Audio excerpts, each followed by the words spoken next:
Bonjour à tous, bonjour Nelly qui nous rejoint aujourd'hui pour ce nouveau live dans le cadre de la troisième édition des live métiers de chance. On attend encore quelques instants pour que tout le monde se connecte.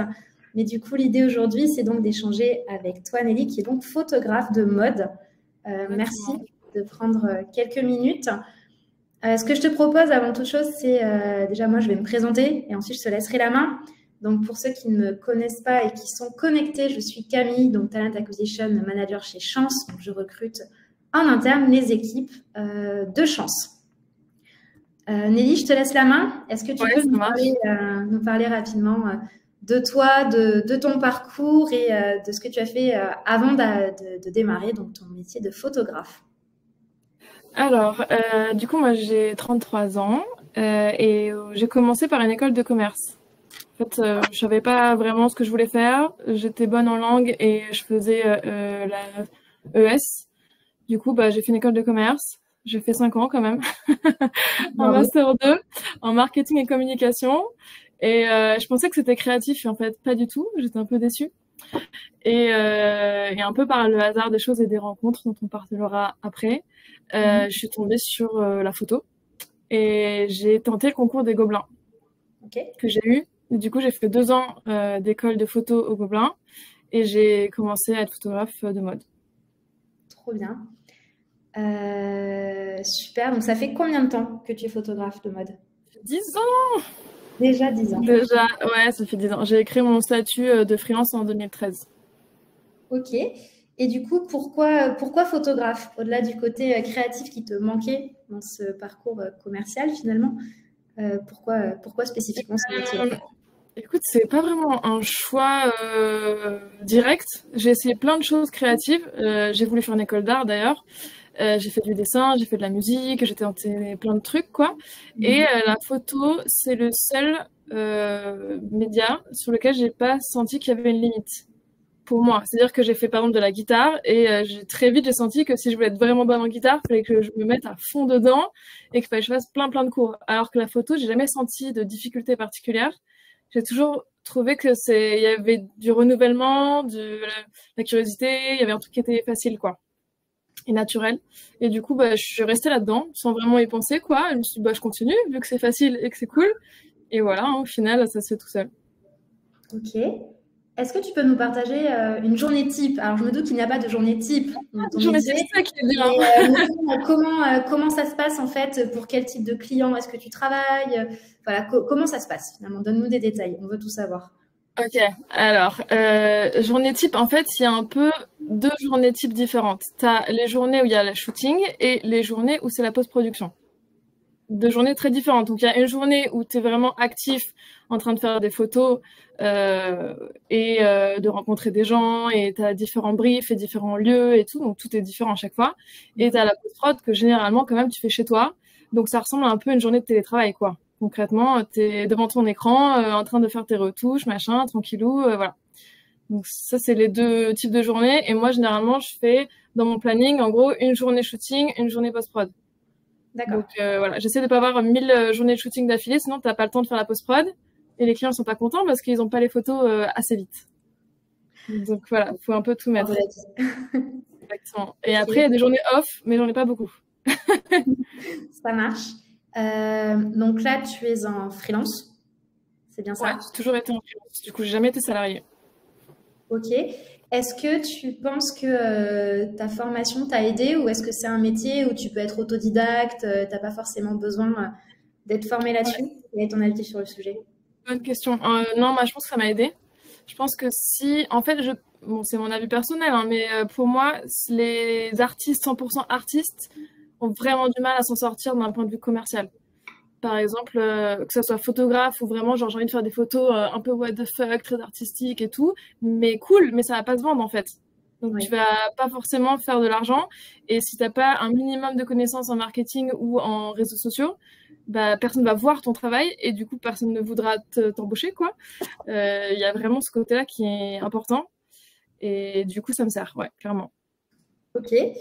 Bonjour Léna qui nous demande ce que tu fais exactement en post-prod. Alors, post-prod, moi je fais très peu de retouches, ça va avec mes valeurs. Du coup, post-prod, pour moi, c'est... alors, sans rentrer dans les détails, ça va être de la chromie. Un peu, faut imaginer comme un filtre Instagram qu'on applique sur des photos. Sauf que c'est plus compliqué que ça, évidemment. Mais c'est pas retoucher la tête des gens, les amincir et tout, comme on pourrait imaginer. Moi, je fais pas ça, en tout cas. C'est vraiment rendre la photo la plus jolie possible, modifier un peu les couleurs de la photo, des ombres, des lumières, le contraste, le grain de la photo, parce que souvent, on shoot très peu l'argentique, on fait du faux argentique. Du coup, on rajoute du grain en post-production, on va faire genre c'est de l'argentique. Voilà, ce genre de trucs. Ok, merci beaucoup. Aminata te demande quel conseil tu donnerais à quelqu'un qui veut se lancer, sachant que pour elle, donc la photo est vraiment en complément dans son offre de community manager et non son activité principale. En termes de conseils, elle évoque notamment tout ce qui est matériel, formation, etc. Alors, formation, moi, j'estime qu'il n'y a pas forcément besoin d'avoir une formation pour être photographe. C'est-à-dire que moi, j'ai fait les Gobelins, mais j'aurais pu ne pas le faire, clairement. Je sais, je vais être la seule de Paris à dire ça, mais...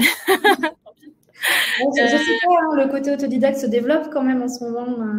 Ouais, non, c'est parce que c'est une très bonne école et tout le monde dit que c'est génial, mais bon, je ne suis pas de cet avis. Donc, formation, pas nécessaire. Matériel, par contre, oui. En fait, pour la simple raison que c'est pas l'appareil photo qui fait la photo, mais c'est le bon appareil photo qui fait la crédibilité auprès du client. Si tu viens avec un appareil photo un peu pourri et qu'il a le même chez lui, il va se demander pourquoi il paye, en fait. C'est aussi con que ça. Ah oui. Donc, en fait, de façon schématique, si tu arrives avec un appareil photo de ouf, ton client va être rassuré. Oui, tout à fait. Et un minimum de matériel lumière. Ça, c'est important parce que lumière naturelle, c'est cool, mais le jour où il fait moche, comment tu fais? Et tu dois être là et tu dois faire tes photos. Tu as un rendu à faire. Tu peux pas le refaire un autre jour, tu vois. Donc, voilà, il faut avoir du matériel lumière. Donc, un minimum de flash ou de lumière continue pour gérer toutes les situations, quoi. Ok. Merci beaucoup. François demande comment tu as trouvé tes premiers clients dans la mode. Est-ce que c'est grâce à tes contacts via les Gobelins, via des collaborations avec des marques, des modèles ou autres?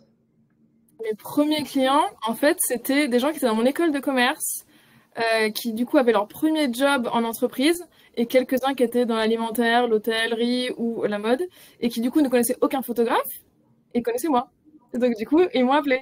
Donc c'était assez simple, c'était par contact. Mais en vrai, la plupart de mes clients viennent par contact, je ne fais pas de démarchage.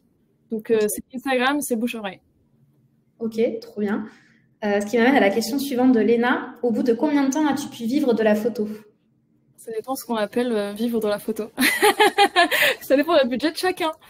Parce que moi, au début, alors j'ai commencé du coup 2013, j'étais encore étudiante, donc j'ai fait le fameux job étudiant serveuse dans un restaurant italien. Et bon, j'en vivais pas, mais en même temps, c'était comme un plus intéressant, quoi. Du coup, franchement, je dirais peut-être 4 ans, 5 ans, mais en vivre chichement, quoi. Ok. En vivre bien. D'accord. Ça marche. Et du coup, ça c'est moi qui pose la question, ça m'intrigue beaucoup. Tu fais, comment est-ce que tu fais en termes de règlement, puisque là tu es freelance, tu fonctionnes au forfait ou alors c'est au nombre de photos? Comment ça se passe? Non. Alors chacun a un truc différent. Donc généralement en mode c'est à la journée. T'es payé à la demi-journée ou la journée de photo. Et surtout tu factures les droits, les sessions de droits. Quand tu es photographe, en fait, surtout aux États-Unis, mais le plus gros budget, c'est de céder les droits des photos. C'est-à-dire que tu as la prestation, je viens une journée faire des photos avec mon matériel, machin, ok, mais ça te donne pas le droit d'utiliser les photos. Et après, tu factures la session de droits. Et c'est là où tu fais du business. Ok. Parce que là, du coup, tu bosses aussi, tu bosses à l'international? J'ai bossé à l'international et depuis le Covid, beaucoup moins. Ok. Mais de temps en temps, on m'emmène dans des shootings un peu cool à l'étranger. Ok. Ce qui m'amène à ma question suivante, qui est un peu liée, je pense. Quelles sont les rencontres qui t'ont marqué, les personnes qui ont vraiment été finalement, qui ont joué un rôle important dans tes prises de décision, notamment de faire ce métier-là? Et bah, c'était mon copain de l'époque, quand j'étais encore en école de commerce, qui lui faisait une école d'art assez réputée à Paris, et il avait des cours de photo. Et en fait, moi, j'ai d'une famille très terre à terre, où clairement photographe ou artiste, c'était pas du tout une option. C'était pas un vrai métier, tu vois. Donc c'est pour ça que j'ai fait école de commerce. Hein. Et j'avais besoin de quelqu'un qui me montre que c'était une vraie voie professionnelle, que ça puisse se faire, que j'ai peut-être un quelconque talent ou que c'était même une option, quoi. Et en fait, il m'a montré ça. Donc, je le remercie. Merci David d'avoir cru en moi, parce que c'est vraiment lui où j'ai acheté un appareil photo au tout début. J'ai commencé à faire des photos de copines et tout. C'est comme ça que ça a commencé. Et c'est lui qui m'a poussé à faire mieux, à apprendre Photoshop. Il me critiquait beaucoup au début, c'était dur. C'était trop dur. Mais bon, ça m'a fait évoluer. Et du coup, ouais, grâce à lui, je suis photographe. Ok, trop bien. Léna te demande du coup, et je pense qu'on veut tous savoir quel est le plus gros projet que tu aies fait. Alors en termes de nom, de trucs qui parlent aux gens, c'est pas du tout un gros projet, mais je travaille pour Printemps, je fais des photos pour eux. Mais c'est du e-shop, donc c'est, tu sais, les fonds blancs, machin, donc c'est pas un gros projet pour moi en tant que tel. Mon plus gros projet, en fait, les trucs que je préfère, c'est les éditos. Donc c'est encore un truc particulier, c'est vraiment dans notre monde, quoi. En gros, il y a différents types de shooting. T'as les... Ah, j'ai plus de lumière. Attends, j'arrête. La lumière, nous disions donc. Du live. Bien, tu nous fais une petite mise en situation. C'est parfait. Ouais, c'est mon flash qui s'est arrêté, parce que là, du coup, j'ai mon matos derrière. Ouais, du coup, les éditos. Donc en fait, t'as les shootings commerciaux, donc où t'es rémunéré. Les shootings éditos, où généralement tu n'es pas rémunéré, c'est les photos que vous voyez dans les magazines. Donc c'est un mythe qu'on est payé pour le faire, généralement on ne l'est pas. Ou défrayé, genre voilà, très peu quoi. Et après, tu as les photos personnelles, les projets perso quoi. Et alors, le truc que je préfère, c'est les éditos, parce que tu as quand même toute une équipe qui est là pour ton projet. Généralement, tu as le maquilleur coiffeur, tu as le styliste, tu as différents mannequins, tu as plein de gens. Et c'est un peu toi qui fais le chef d'orchestre. Tu vois, tu dis, moi, je veux que ce soit comme ci, comme ça, comme ça. Et tu crées la photo que tu veux. Pardon ? C'est ce qu'on voit un peu dans les films, finalement. Oui, c'est ça, c'est un peu ça. C'est plutôt édito. Et alors que commercial, en vrai, t'as un client derrière. Donc, t'es technicien pour le client, si tu veux. T'as beaucoup moins ton mot à dire. Lui, il a peut-être sa DA déjà, et du coup, tu fais ce qu'il faut, quoi. Donc, les projets les plus fun, c'est ça. Et moi, j'ai un shoot en particulier qui était dans le colza, dans un champ de colza, avec des mannequins trop belles, et j'ai trop kiffé. Et c'est mes photos préférées que j'ai faites pour l'instant. Ok, merci. Alors, plein de questions. François te demande si tu dois être artiste-auteur pour faire de la cession de droits sur tes photos, ou est-ce qu'avec un statut d'auto-entrepreneuse, c'est possible aussi? Je réponds oui, c'est possible. Et oui, c'est un énorme bordel, ce truc de artiste-auteur et statut auto-entrepreneur. J'ai les deux statuts parce que c'est trop chiant. En fait, le statut de auteur est plus avantageux d'un point de vue protection sociale, fiscale et compagnie, mais est insupportable à gérer au jour le jour et pour les clients qui ne comprennent pas du tout comment ça marche. Donc en fait, ceux qui veulent se lancer en tant que photographe, artiste, auteur, sachez qu'il va falloir faire beaucoup d'explications à vos clients pour pour qu'ils comprennent comment ça marche, qu'ils doivent payer un truc en plus que ce que vous facturez déjà et tout. Enfin bon, c'est un bordel. Donc tu peux faire des sessions de droit aussi en auto-entrepreneur. C'est un peu moins idéal, mais j'ai déjà eu des gens à GSA au téléphone qui m'ont dit que c'était OK. Ok, voilà. D'accord, merci beaucoup François, j'espère que ça répond à ta question. Léna te demande comment tu as fait pour dépasser la peur de faire un métier artistique qui n'était donc pas considéré par ton entourage comme un vrai métier entre guillemets, dépasser finalement la peur de ne pas avoir un revenu fixe ou sûr. Alors, deux questions différentes du coup. Ouais. La peur de faire un métier artistique, en fait, j'ai jamais eu trop peur. En fait, j'ai eu l'expérience du coup de faire des stages en entreprise. J'ai su tout de suite que c'était pas du tout ce que je voulais faire. Donc j'étais un peu obligée de faire un truc freelance quoi. J'ai pas du tout d'appétence pour le côté salariat. J'ai du mal avec les ordres directs, avec l'autorité, si tu veux. Donc c'était sûr que j'allais être seule, enfin faire un truc solo, donc freelance. Ça aurait pu ne pas être artistique, mais du coup, quand j'ai vu en fait que j'avais des premiers clients sans trop chercher, vu que j'ai jamais démarché, je me suis dit, en fait, ça se fait tout seul, quoi. Tu commences un premier client, et puis après, tu mets tes nouvelles photos dans ton book, et puis t'as d'autres gens qui vont te contacter pour ces trucs, et puis au fur et à mesure, t'améliores ton book, et puis t'as des nouveaux clients, quoi. Ok. Et statut d'auto-entrepreneuse, attends, est-ce que j'ai tout fait? Ah oui, dépasser la peur de pas avoir de revenus fixes. J'ai pas trop de peur de pas avoir de revenus fixes. Parce que c'est un choix. C'est-à-dire que ça va être le truc de je rejette le salariat, donc je rejette le revenu fixe. Et je peux pas avoir les deux, quoi. Ok. C'est une préférence, on va dire. Ok, ce qui m'amène du coup à la question suivante, qui est un peu liée finalement. Quelles ont été tes hésitations majeures quand tu t'es lancée comme photographe de mode? La peur que ça marche pas. Et effectivement, en fait, c'est pas la peur de pas avoir d'argent, même si bon, forcément, ça compte.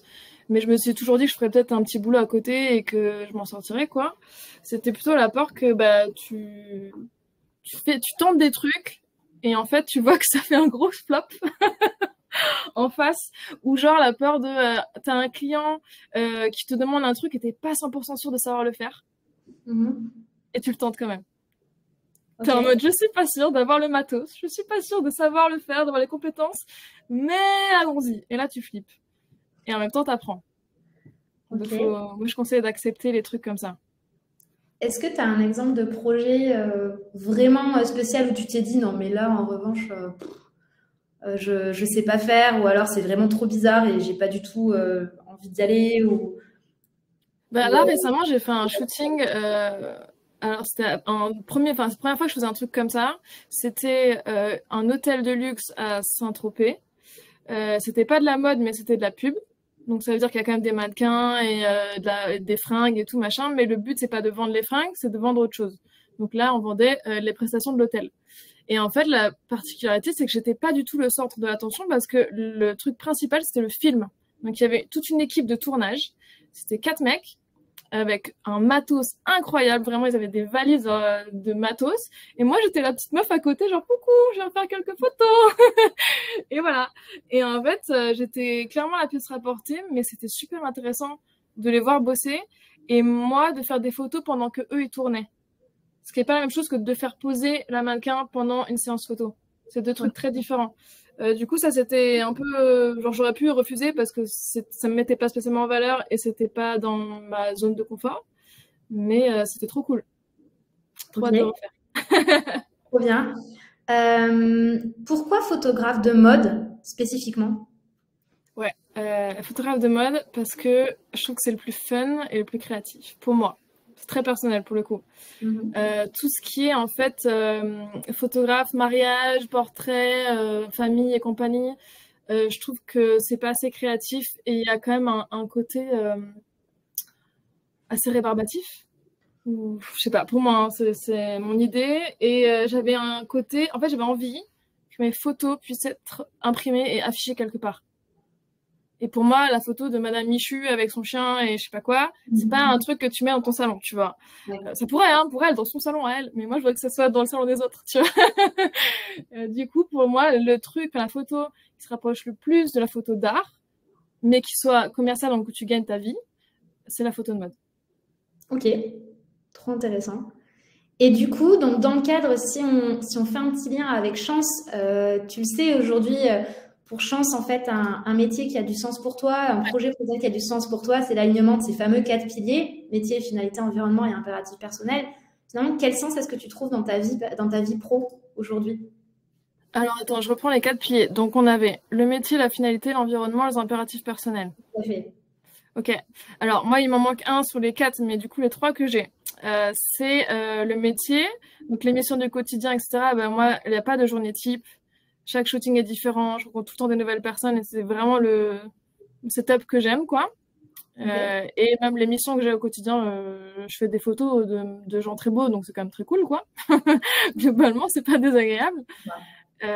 L'environnement, bah, moi j'adore parce que c'est pareil, tout le temps différent. Des fois je vais à l'étranger, c'est parfois en intérieur, parfois en extérieur. On voit des lieux que peut-être d'autres personnes ne verraient jamais, des magnifiques apparts haussmanniens, des trucs, voilà, donc trop cool. Impératif personnel, bah, pour moi j'ai besoin d'une grande autonomie, grande flexibilité et là on y est à fond. C'est-à-dire que mes horaires sont flexibles, ma rémunération est flexible. Et à partir du moment où on est un minimum installé, on peut imposer son tarif comme on veut et ses horaires comme on veut. Donc, c'est trop cool. Et le truc qui me manque, c'est pour ça que j'ai fait Chance, c'était justement le côté, la finalité. En gros, quel était le sens profond, qu'est-ce que j'apportais grâce à mon métier. Et moi, ça va un peu contre mes valeurs. C'est ça le problème de photographe de mode, c'est que je suis très écolo. Et donc, du coup, le côté j'aide des marques à vendre plus de trucs qui sont pas nécessaires, ça me posait problème. Il y a aussi un autre côté qui, pour moi, dans mon métier, pose problème, c'est le côté où on est très dans le métier de l'image. Et du coup, sur la confiance en soi et l'image de soi, ça a un énorme impact en tant que femme. Parce qu'on est tout le temps entouré de gens extrêmement beaux, on parle de beauté tout le temps, donc ça devient un truc qui devient normal et très prenant, quoi. Oui, alors qu'en fait, c'est leur métier, finalement. Non, bien sûr, mais je veux dire, ça a un impact un peu comme quand on était jeune et qu'on regardait les couvertures de magazines ou les magazines. Ça te brainwash un peu. Du coup, par exemple, une meuf que moi je trouve belle, ça va pas être la même meuf que les gens trouvent belle. Parce que j'ai vu des meufs extrêmement belles. Donc, du coup, une fille que tu vas trouver belle, elle la trouver bof. Oui, tu vois, ça retourne un peu tes critères, quoi. Exactement. Et du coup, toi-même, tu peux pas te trouver belle vu que tu as des gens magnifiques tout le temps autour de toi, tu vois. Oui. Donc ça, c'est un côté négatif de ce métier. Oui, ça crée finalement une sorte de syndrome de l'imposteur, quoi. Ouais. Je sais pas si c'est un imposteur, mais ça te joue sur ta santé mentale. Pour moi, c'est ça. C'est un impact sur la santé mentale. Ok. Bah, du coup, Léna te demande si, pour toutes ces raisons-là, tu te vois faire ça toute ta vie ou est-ce que tu penses que ça peut te donner au bout d'un moment l'envie de te détacher de tout ça?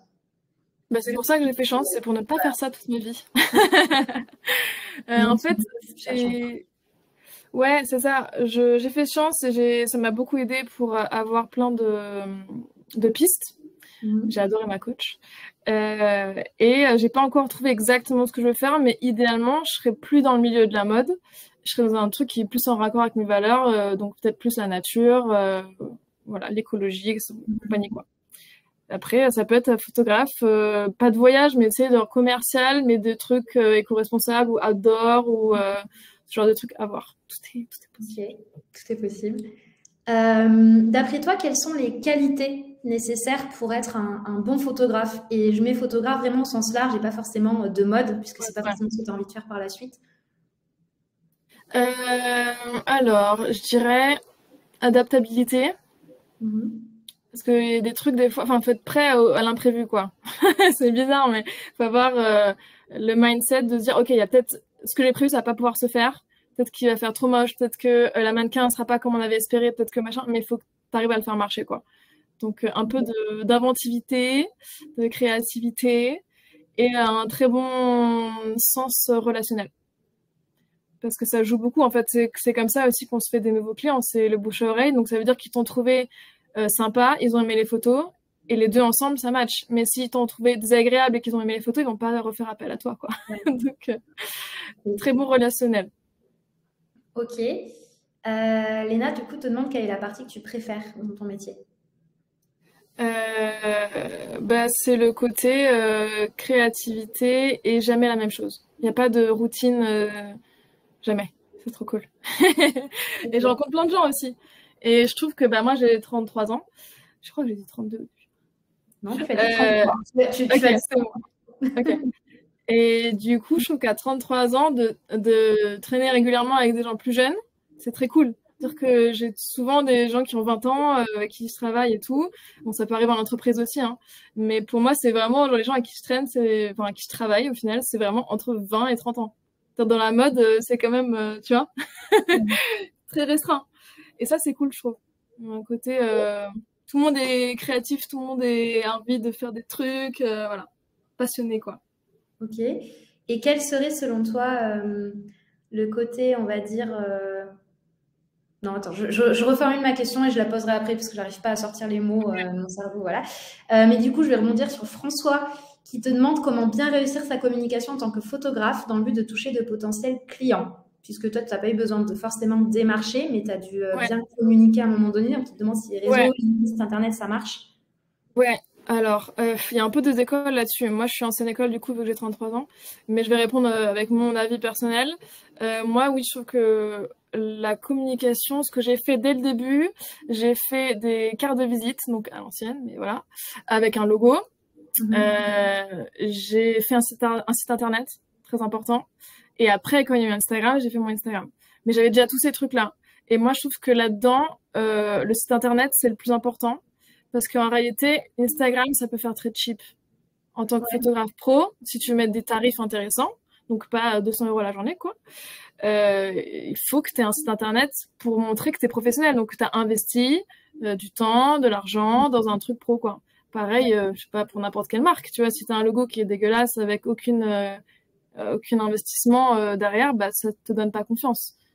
Donc, ouais, la communication, réseaux sociaux, bon, j'avoue, je suis pas la best. Il faut avoir clairement une présence sur Instagram. Moi, je pense pas que ce soit utile de faire des pubs Instagram ou de genre poster tous les jours ou quoi. Chacun a fait à sa sauce, hein. Mais il faut une présence, donc il faut avoir une espèce de book sur Instagram. Il faut surtout absolument un site internet avec son book sur le site internet. Et LinkedIn, c'est accessoire pour moi. Et voilà. Et puis, il y a un moyen en fait, de donner ton site internet ou ton contact à des gens que tu croises. Moi, c'est comme ça que j'ai eu aussi mes premiers clients. C'était comme je disais, le bouche à oreille. Je vais en soirée, je dis, je suis photographe, machin truc. Ah ouais, trop cool, je connais machin truc qui fait ça. Et tac, la carte, et après, on me rappelle. Ok, trop intéressant. Et du coup, donc, Léna te demande quelle est la partie de production qui te fait le plus vibrer. La découverte du projet, la prise de photos, tu parlais du fait, donc toi, ce que tu kiffes le plus, c'est vraiment les éditos. Mais finalement, qu'est-ce qui te... Alors, la post-prod, ça me fait pas vibrer du tout. C'est la partie que je déteste le plus. C'est la partie compta du métier de salarié, quoi. La partie administrative. Je vais faire la compta à la post-prod, pour te dire. Ah ouais, d'accord, ok. J'aime bien faire ma compta. Enfin, surtout depuis que je gagne mieux ma vie. Mais en vrai, ce qui me fait le plus vibrer, c'est la partie créa. Donc, ça va être choisir l'ambiance, la lumière, faire le booking des mannequins, j'adore aussi. C'est très cool. En gros, tu as ton idée de photo ou de projet et on t'envoie 1 milliard de profils. Tu te dis, ah ouais, c'est elle. Ah non, c'est peut-être elle. Et tu te projettes avec les filles et tout. Bon, ça c'est trop cool. Et après, être sur le set, moi, j'aime bien aussi. En fait, il y a un côté de photographe, je pense, photographe tout court, pas que mode, où tu es un peu le géo, quoi. Tu es un peu l'animateur. Il faut que tu fasses l'ambiance. Parce que l'ambiance qu'il y aura sur le set ou dans le shooting va impacter sur les photos. Donc, il faut que les gens soient de bonne humeur, généralement. Donc, vas-y, tu fais la vibe et tu parles et machin, et tu mets la musique, et ça, c'est cool. C'est quand même une partie un peu sympa. J'aime bien l'expression, tu es un peu le géo sur le plateau. Ouais, c'est pour ceux qui sont allés au Club Med. C'est ce que j'allais dire. Trop bien, merci beaucoup. On peut prendre une dernière question si les participants le souhaitent, et ensuite on arrêtera là puisque c'est déjà 18h28, donc il nous reste 2 petites minutes. Mais trop intéressant, comme je te le disais en préambule. Moi, je ne connaissais pas du tout ce métier, donc c'est hyper intéressant. Et du coup, question qui est top. Léna.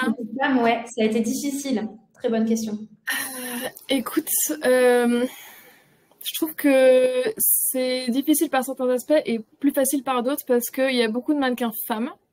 En tout cas, dans la mode, c'est très féminin. Et du coup, de plus en plus, on privilégie les photographes femmes.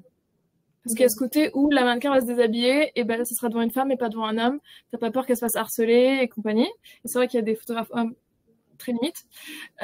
Et difficile, peut-être plus comme dans tous les métiers, hein, pour la crédibilité, quoi. Où on va peut-être faire plus confiance à un mec en se disant je sais pas, il va plus s'assurer, il va pouvoir porter plus de matos, je sais pas. Mais je pense que c'est comme dans tous les métiers, en vrai. Ok. Mais il y a quand même un côté, on valorise les femmes quand même un peu dans la photo. C'est intéressant. Super. Écoute, merci beaucoup, Nelly. Le live est terminé. Je vais mettre en commentaire dans le chat le lien vers la page entraide de chance, puisque le but de ces lives, c'est surtout de créer de l'entraide. On a tous eu besoin de quelqu'un dans notre vie pour nous mettre en relation avec quelqu'un d'autre, nous aider à créer du réseau. Donc, n'hésitez pas, pour les participants qui n'ont pas encore été dessus, à vous inscrire. Et vraiment, merci pour tout. C'était hyper intéressant. Merci d'avoir pris le temps. Et Nelly, n'hésite pas à nous communiquer également ton site internet, qu'on puisse l'envoyer à notre Brillet.com. Voilà. Et ton Insta. Voilà. Brillet. Voilà, c'est simple que ça. Tu vas avoir. En fait, simple pour les sites internet et les Insta. Les gens, ils n'ont pas envie de se prendre la tête avec ça. Voilà. Donc, écoute, c'est parfait. Merci beaucoup. Je vous souhaite à tous une très, très bonne soirée. Et n'hésitez pas à nous contacter si vous avez d'autres questions. À bientôt, Nelly. Au revoir.